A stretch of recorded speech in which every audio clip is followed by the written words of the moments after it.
4 number দেখেন, একটু আগে বলছি নেটওয়ার্ক উইথ সাকসেসফুল পিপল। এই 4 নাম্বারে বলা হচ্ছে কি, learn from failure and improve. আপনি ফেলুয়ার ব্যক্তিকে ফলো করতে বলা হয় নাই, সে কেন ফেল হয়েছে ওইখান থেকে শিক্ষা নেন।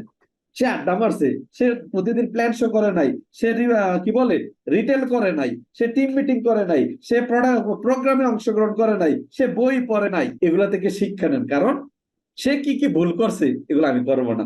ফেলুয়ার থেকে কি করতে হবে, শিক্ষা নিতে হবে, শিখতে হবে, লার্ন করতে হবে, শিখতে হবে, এবং সেই জায়গাগুলো আপনাকে ইমপ্রুভ করতে হবে। সেই জায়গাগুলো কি করতে হবে, ডেভেলপমেন্ট করতে হবে, যে না ওই ব্যক্তি ফেল করছে, সে কেন ফেল করছে, আমি সেই কাজগুলা করব না, আমি সেই কাজগুলা কি করব না। ফেলুয়ার ব্যক্তির কাছ থেকে শিখতে হবে, তাকে ফলো করা যাবে না।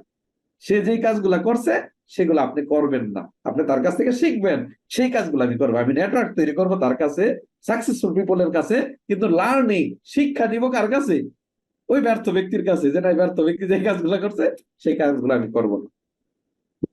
দেখেন 4 নাম্বার পর্যন্ত কিন্তু চলে আসছি।